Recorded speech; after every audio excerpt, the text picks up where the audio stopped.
What we're going to be building is our very own transaction Farcaster frame. So I'm actually using the frame validator here in Warpcast, which allows us to test our frames without having to actually cast this out. So this is what we're going to be building right over here, which is a frame, and it's going to have a button here that is going to allow us to call a transaction to our smart contract and mint this NFT directly to our wallet. So before we do that, I'm just going to show you the contract here. I have an ERC-721 smart contract here.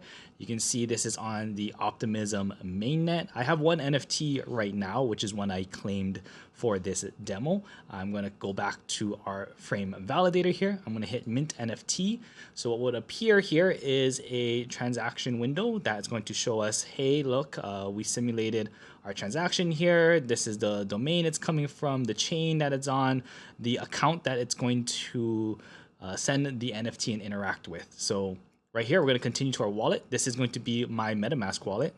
You can see here, it brings up my MetaMask. I have to pay the gas for the transaction. I'm not charging for this NFT. You just have to pay for the gas to actually mint it. We'll hit confirm here. There you go. Transaction was sent. Our transaction will be confirmed shortly. We can view the status here, or we can return to feed, which will just bring us right back here to our frame validator. But if I come on over to my smart contract here, you can see there we go. We now have a second NFT that was just minted to the same wallet address right over here.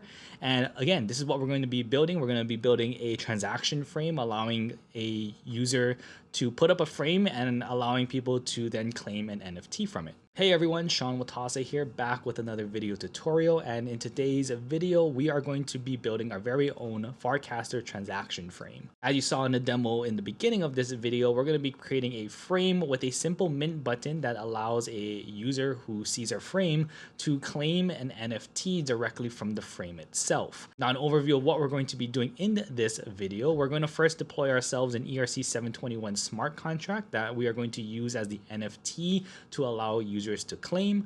We'll then build our very own next project where we'll utilize thirdweb's Connect SDK along with Coinbase's OnchainKit to build ourselves a transaction frame for Farcaster. We'll then go through the simple deployment flow on how you can deploy this to something like Vercel and use Farcaster's tools like the Frame Validator to test them out. Now, some things to mention before we start this video. Through testing out creating transaction frames, they are a little bit buggy on testnet.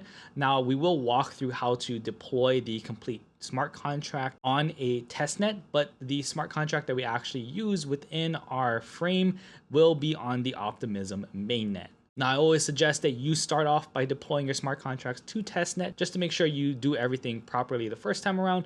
Then you can redeploy the smart contract to mainnet.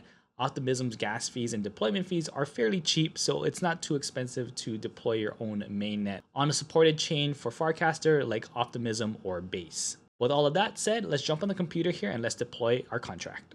So I'm going to head on over to thirdweb's dashboard and connect my wallet. I'm then going to head to the contracts tab here and deploy a contract. Now from here, we're going to scroll down just a bit to this NFT section, and we're going to deploy ourselves an open edition ERC-721. Now, what an open edition ERC-721 is, it's a standard ERC-721A smart contract, but all we're going to be doing is uploading an individual metadata for an NFT, and all the NFTs will share that same metadata. So we won't have a supply cap or anything to our contract. It is an open edition, so anyone can just come in and pay for the gas to mint the NFT, but all NFTs again will share the same metadata. This includes the media title and the description of the NFT. This right here is what we're going to be using in this tutorial, but feel free to deploy any of the contracts you want to use within your transaction frame. Now I'm gonna hit deploy now here. We're going to give this a name, so we'll just call this a transaction frame NFT. We'll call this TX frame for the symbol. We'll upload an image here. You can give this contract a description as well. And then coming down to the bottom, you're going to select the network or chain you want to deploy to. Now, if you are doing this on mainnet, you'll have to use a chain that is supported on Farcaster. So you could use something like Ethereum, Optimism, or Base. Now, for this deployment in this tutorial, I'm going to deploy to a testnet. I'm going to deploy to the OP Sepolia testnet here. But when we go into actually building out our transaction frame, I am going to use the smart contract I already have deployed to the Optimism mainnet. Again, like I mentioned in the beginning of this video, testing out transaction frames on a testnet was a little buggy. So we're going to be using a mainnet contract when we actually build the transaction frame. But to walk you through on how to deploy the smart contract, I'm going to be using a testnet.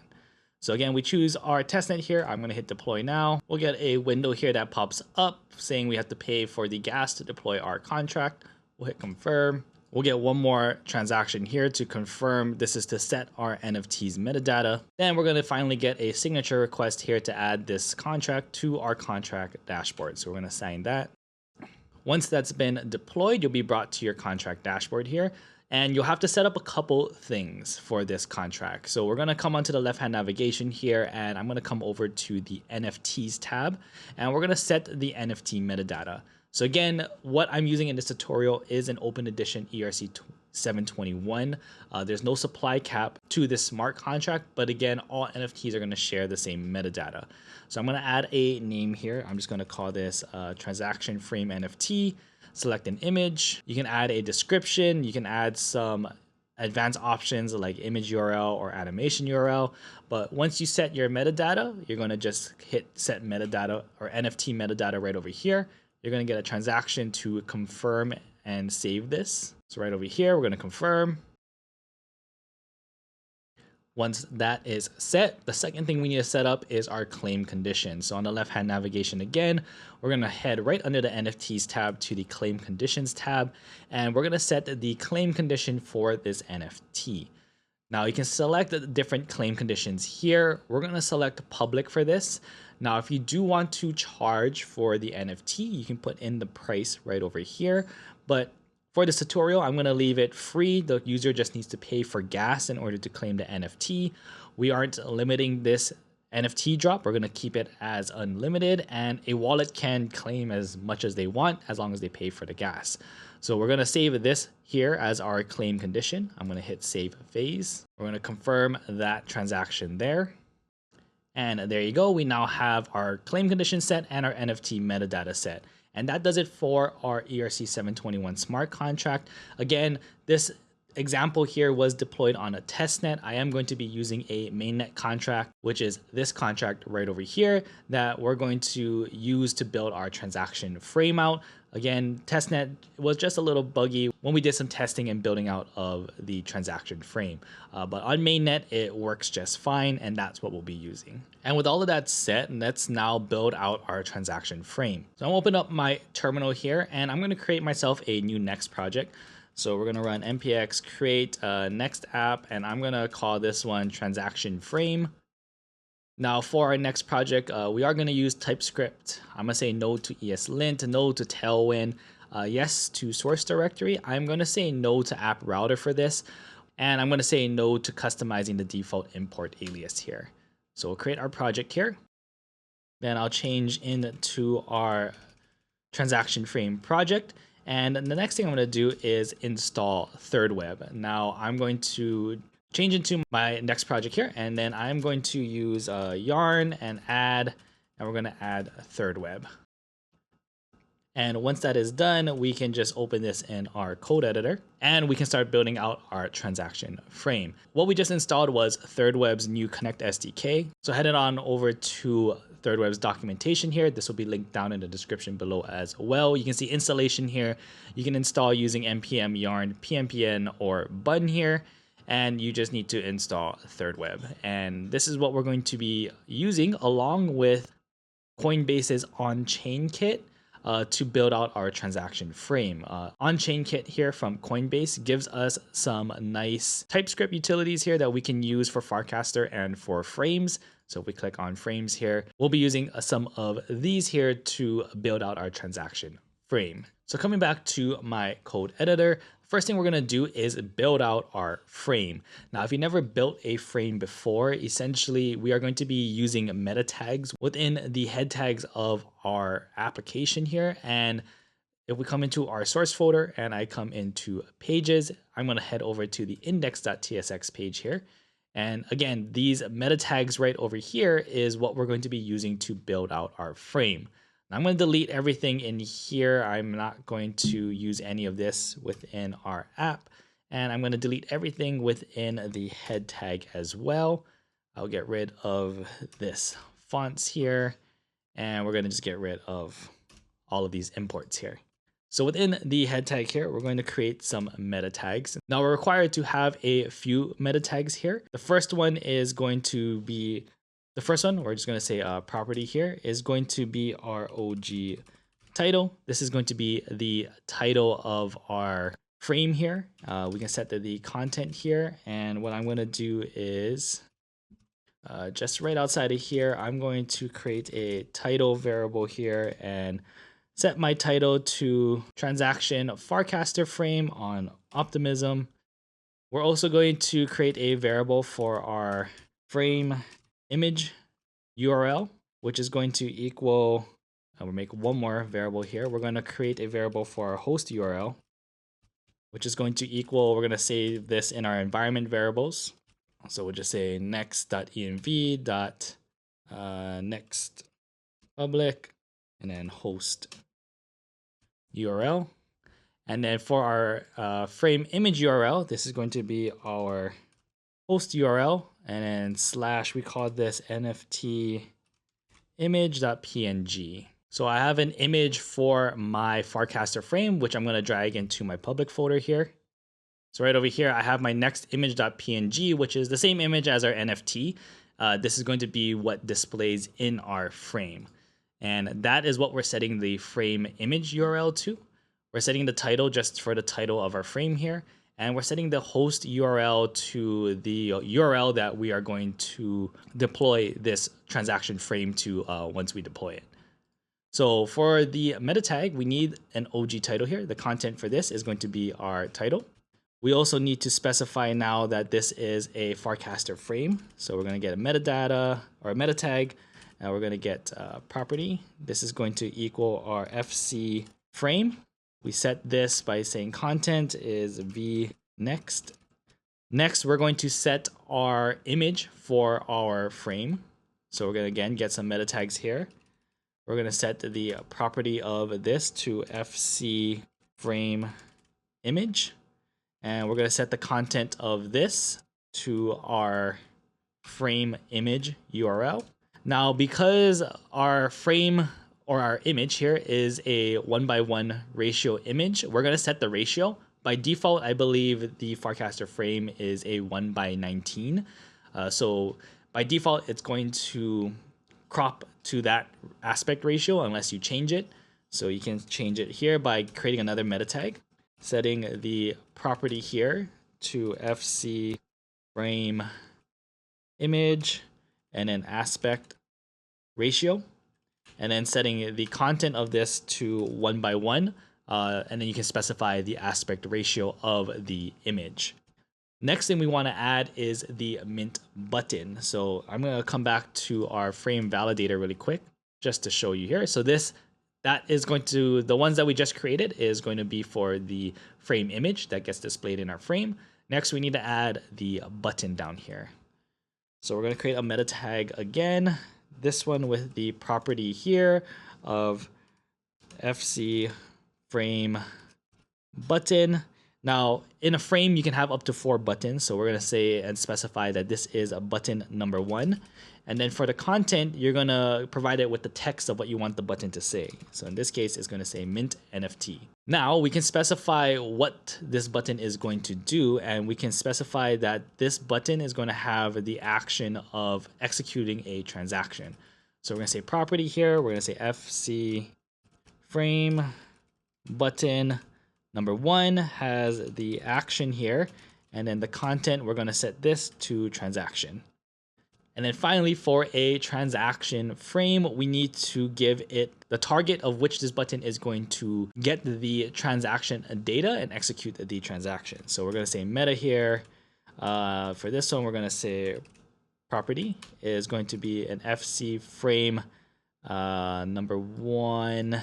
And this is going to be our target. And then our target is going to be our content here, which is going to our host URL, and then /API/frame/op/get transaction frame. And we're going to create this API in just a moment, but this is what I'm going to name it right over here. So again, we're going to provide it with the button, say that the button's action is going to be a transaction, and then we're going to provide it the target of where it's going to get that transaction data from. And that does it for our transaction frame. So again, when we build Farcaster frames, we're using these meta tags within the head tags here of our project. Now I'm just going to add a header 1 here and say that this is a transaction frame. And this is just so when we look at the web page or load the web page, we can just make sure that everything is loading properly here. Now that we have our frame built, we need to build out this transaction. Now we're going to be utilizing thirdweb again to do this. So I'm going to open up my files here. I am going to create a new folder, and we're going to call this folder utils.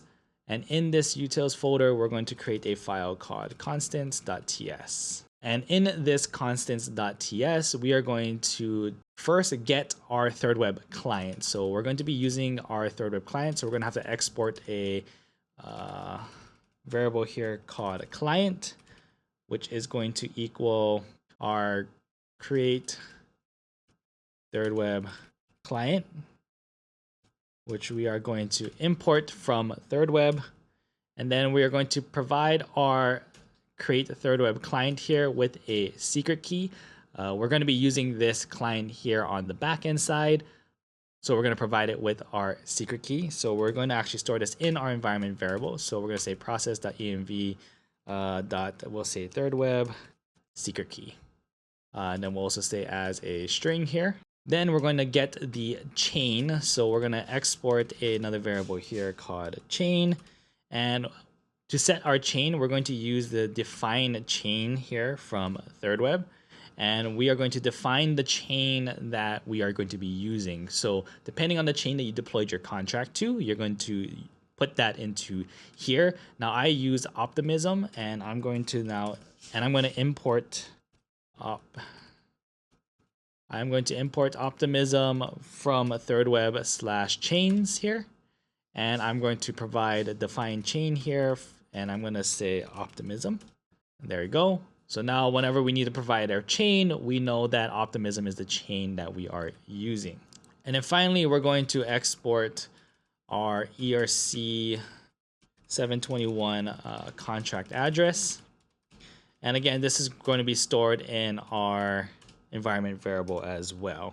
And that does it for our constants that we're going to be using throughout our transaction frame here. Again, we need our thirdweb client, the chain that we are interacting with, and then the contract that we're interacting with here. Now I'm going to create this .env file here. And again, we are storing these variables here into our environment variable. So if you deploy this transaction frame through something like a Vercel, you'll have to set that up in Vercel, but we'll walk through that when we get to there. Next file we're going to create is in our utils folder again. I'm going to create a new file, and this file I'm going to call txframe for transaction frame.ts. And what we're going to do here is when we build out our transaction for our frame, we need to provide the frame with the encoded data of our contract call. So what I'm going to do here is export const, and we're going to say create a function called get ERC-721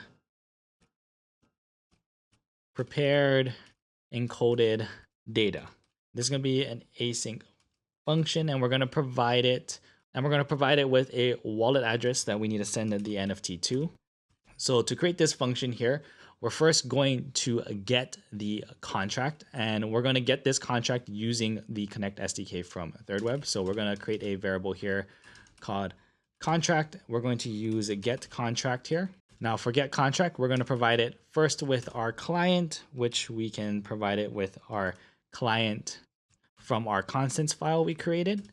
We then need to provide it the chain, which we can also provide from our constant file, and then the address of our contract. So we're going to say contract, and this is going to be our ERC-721 contract address variable. Again, all from our constants file there. Once we get that contract, we can now prepare our claim function call, and we're going to create a variable here called transaction, which we are going to prepare again our claim function. Now, because we are using a pre-built contract from thirdweb, we do have some extension functions that you can use in the thirdweb SDK. And what we're going to do is call the claim2 function here. What we're going to do is call the claim2 extension, and we can import this from thirdweb /extensions /ERC-721. Now this claim2 function here, we're going to prepare the claim function, and we need to provide it with a few things. We need to provide it with the contract that this is going to be called on, which is our contract that we got right up here. We're going to give it the to, or the wallet address that it is going to be sent to. In this case, it's going to be the wallet address that we pass through to this function here. And then the quantity that is going to be claimed. And all we're going to do is set this to a big int of, and then give it a 1, because you're only going to claim one NFT when you click the button. Once we have prepared the claim function, we can encode this prepared transaction. So we're going to create a variable called encoded data. And this is going to equal, and we're going to use the encode here from thirdweb and give it our transaction that we just prepared. And that will give us back our encoded data, which we are going to return here within this function. And this encoded data here is what we are going to provide to the transaction frame so it knows what transaction it needs to execute. We're going to create one more function down here. So we're going to export a function here called get Farcaster account address. And this function here is going to be a function used to get the connected wallet that the user has to their Farcaster account. And if they don't have a connected wallet to their Farcaster account, then it's going to default and use their Farcaster account wallet. So in this here, we're going to provide it with an interactor, which is what our validated message returns, which is what our validated data returns. Now, this interactor here, we're going to use the frame validation data type from OnchainKit. So if we come back over here and we go to types here for frame, we're going to use this frame validation data here. And within the frame validation data, we have the custody address, which is the wallet address that you get generated for you when you create a Farcaster account, or you have your verified accounts here, and those verified accounts are going to be the external wallets that you've verified onto your Farcaster account. So we'll check this first to see if there's an external wallet that the user wants to send their NFT to. If not, it'll default to the custody address right over here. So we're going to provide a frame validation data here. And that's what our interactor is going to be. So we'll say frame validation data. And we only want to provide it with the interactor. And we'll import frame validation data here from OnchainKit, which I don't believe we installed yet. So I'm going to come back to my terminal here. And if we look at the GitHub repo here for OnchainKit, you can see we can just install this right here by saying yarn add at Coinbase /OnchainKit. So I will install that. There we go. We'll come back to our code editor here, and then we can say at Coinbase OnchainKit here, and that's where we're going to import the frame validation data type. So to get the address here, we're going to return the interactor dot verified accounts. Now we're just gonna say return the first account if there is an account in there, and that will be the verified wallet that the user has added. If they don't have that, then we're going to get the interactor dot custody address, and we'll just send it to the custody address instead. So this here is going to, again, just get which wallet address we are going to send the NFT to, whether the user has a verified account like a MetaMask wallet or something connected to their Farcaster account, or if we're just going to use the Farcaster account itself to send the NFT to. Right, and then once we have that set, we're going to come back to our file directory here. I'm going to create another folder here, and we're going to create a folder called classes. And we are going to create a new file in there, and we're going to create a class for our Coinbase kit here. So I say coinbase.coinbasekit.ts. And in here, we are going to export a class, and we're going to call this Coinbase Kit. And in this Coinbase Kit class, we have a public static or validate message, and what we're going to do in here is validate the message that we get from our frame. Now, if you watched our other frame tutorials in the past, we'll link those down in the description below. Essentially, when you interact with a frame, it wants to validate that the user interacting with it is a valid user. And what we're going to be doing in this here is actually utilizing the OnchainKit. And if we go to the frame documentation here, we are going to be using the type of frame request here, and we're going to be getting the frame message, and we're going to make sure that it is valid or not. And we'll use this again to validate the message for our transaction frame. So coming here, validate message is going to equal async. We are going to an async function, which we are going to use the body of the frame request. And we are going to check, and see if that message is valid or not. So what we'll return is valid along with the message here. And this is going to equal, and we're going to await the get frame message from the OnchainKit, where we provided the body, and then we are going to return is valid or the message here. Now in get frame message, so if we come here and get frame message, you just need to provide it with the body of the message or the actual frame request. Now you do have some options here, and you can provide a Nanar API key. Now Nanar is a tool that we used in our other Farcaster Frame videos, which is essentially an API that allows us to pull some data from Farcaster.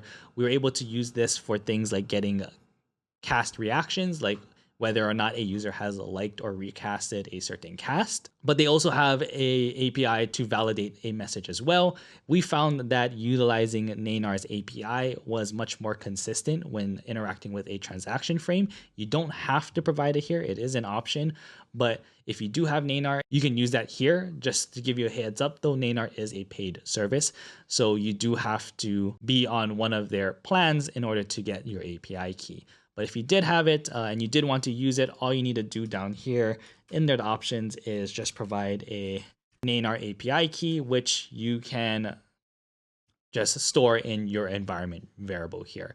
So again, just provide the option with your Nanar API key. We found it to be a lot more consistent and helpful when building out transaction frames. And then one more thing that we're going to provide here in the utils folder, we're going to create a file, and we're going to call this file our ERC-721 contract ABI.ts. And in here, we're going to get our ABI for our claim function. And that's something that we need to provide with the transaction frame here. So we're going to export a variable here called our ERC-721 contract ABI. And we can get this claim function ABI by coming over to our contract. So your contract that you have deployed, you're going to come over to sources here. And in your sources, all the way down at the bottom, you'll have your ABI. This is going to show you the ABI for all the functions of your contract. We're just going to find the claim function here.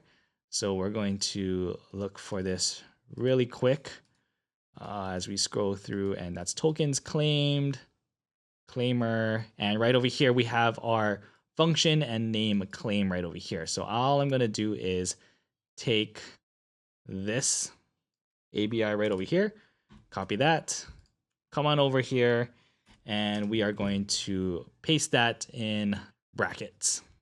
And then we'll say as a constant here. And that is going to be the contract ABI that we provide again for our transaction frame. Now, if you remember, if we come back to our pages.index, our target for our transaction frame button here was pointing to this API frame OP get transaction frame. And we're going to create that right over here. So in this API folder, I'm going to delete this hello.ts file. I'm going to create another folder. We're going to call this frame. Within that frame, I'll create another folder. We'll say OP for optimism, which is a chain that I'm using for my transaction frame. And then we'll create a file in there called get transaction frame.ts. And now in here, we're going to export our default async function handler, which is going to take our request, which will be a next API request. We'll have our response, which will be our next API response. And let's import that. And for this here, we are going to first double check to make sure that our request method is a post method. So we'll say if request method is not equal to post, we'll return a status 405 with an error message saying method is not allowed. Then we are going to validate the message from our Farcaster frame. So again, we are going to get back is valid and our message. And we are going to await, we'll say Coinbase kit dot validate message. And we're going to provide it here with our request body. And we'll say as a frame request. And once we validate our message and we get returned back our, if it is validated and the message, we will check if it is not valid or there is no message, we'll return the status 400 saying invalid request. But if it is valid and we do have our message, then we can continue on. But if it is valid, then we can continue on through our transaction here.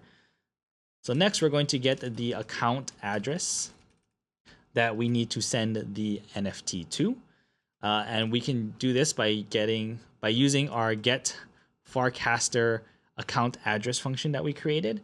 And we're going to provide it with our message.interactor.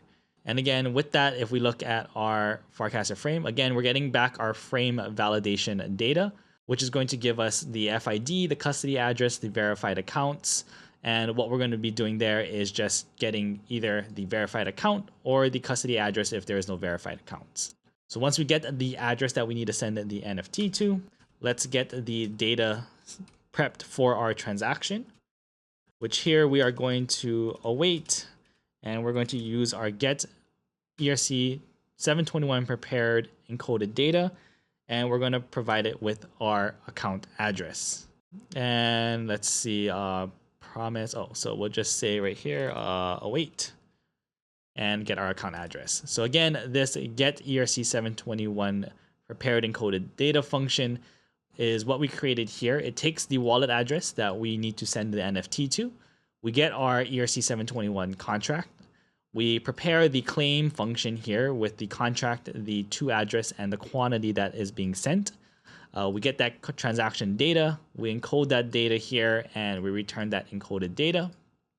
And with that returned encoded data, we can then return our transaction for our transaction frame. So we're going to return our response status 200 with the JSON of our chain ID, which is going to be EIP 155, and then the chain ID of the chain that you deployed to. In my case, Optimism's mainnet chain ID is 10, but you'll provide it with either your ETH or base mainnet chain ID.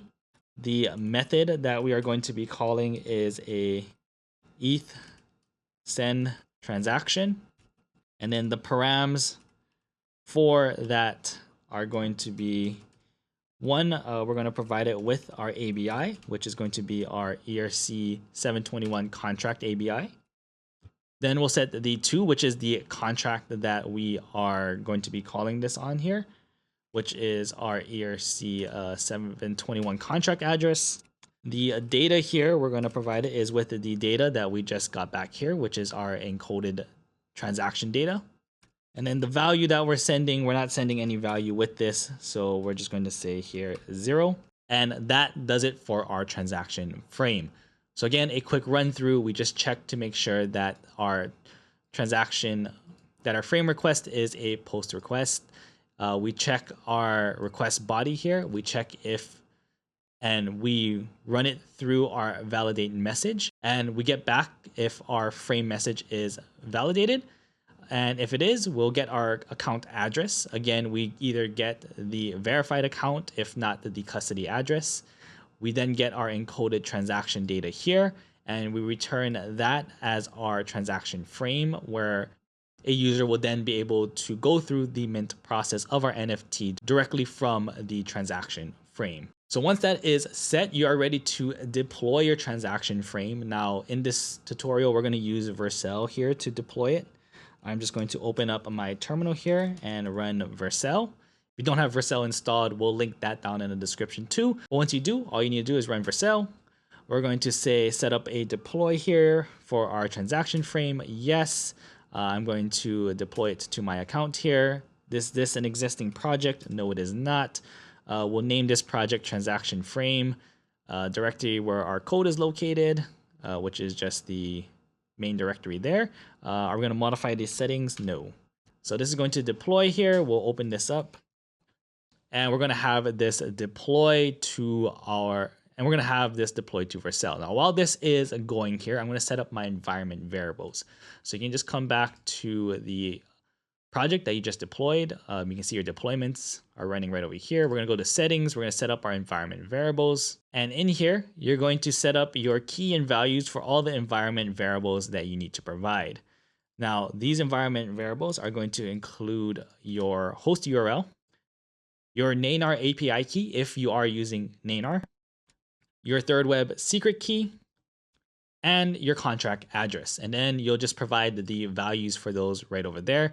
Now, your host URL is going to be the URL that you deploy your project to on Vercel, or whatever URL that you're going to be hosting your transaction frame on. Nainar API key, your thirdweb secret key, and then your contract address. This is going to be the contract address of the ERC-721 NFT that you deployed.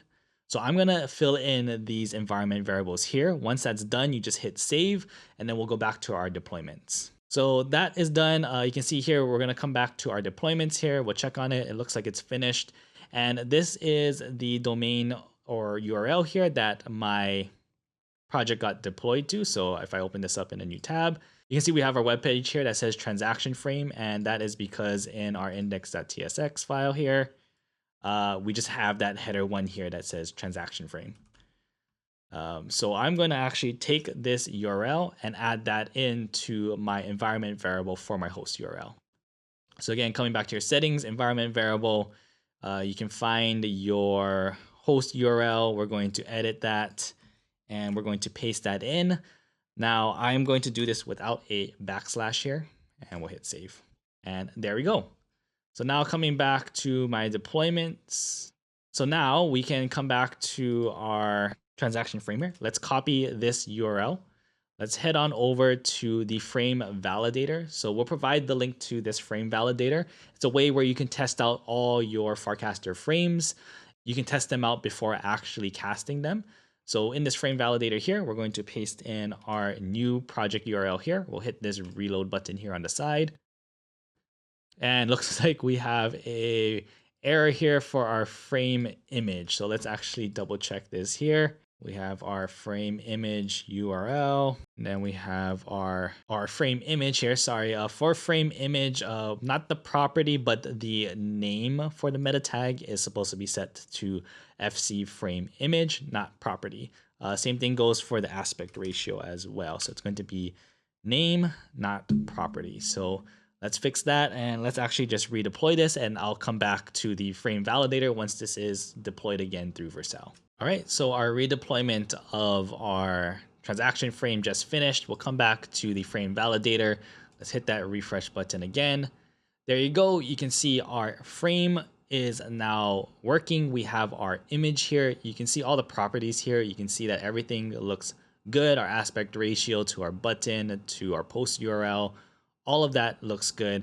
And we have our mint NFT button here. So again, if we take a look at our contract, let me just go back to our overview page, or let me see, just NFT page here. We have a supply of claim supply right now of 2.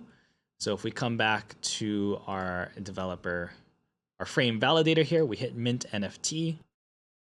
You see here, oh, we got an error. Our simulation shows that this transaction, not enough ETH. Oh, got it. Let's change our wallet really quick. I'm in a wallet that doesn't have mainnet funds in it. There we go. So switch my wallet. This wallet should have funds in it now. So let's mint the NFT. You can see we get the review warnings. Our simulation shows that this is a transaction. It is from a frame that has not been reviewed yet. This is, again, we are just testing out this transaction frame here. But you can see here, it shows our domain. It shows the chain that we're claiming the NFT to, which is Optimism. And it shows my wallet address, which is my MetaMask wallet address here. And we're going to hit continue. And you're going to see here, it's going to continue to wallet. It will then open up a transaction. Again, we need to just pay for the gas to mint the NFT. Right now, gas on Optimism mainnet, it's going to cost us 2 cents. So we're going to hit confirm. Transaction was sent, and we can view the status, or we can return to the feed here. And if we come back to our smart contract, you can see here, claim supply is now 3, and we just claimed ourselves a 3rd NFT. And there you have it. We built our very own transaction Farcaster frame utilizing thirdweb and utilizing Coinbase's OnchainKit. You can see how easy it is to build and deploy your own transaction frames through Farcaster. All you need to do is deploy a pre-built contract through thirdweb, set up your NFTs, and you can then build out your transaction frame, and users can now claim NFTs directly through the frame. So if you folks did enjoy this video, don't forget to give this video a thumbs up, hit that subscribe button, and don't forget to turn on your notification bell so you don't miss out on more videos just like this. If you need any help or support, we'll drop a link down in the description below where you can open up a support ticket, and our support team will be happy to help you out and answer any of your questions. But again, I hope you folks enjoyed this video. Can't wait to see what Farcaster transaction frames you folks build. And until next time, see ya.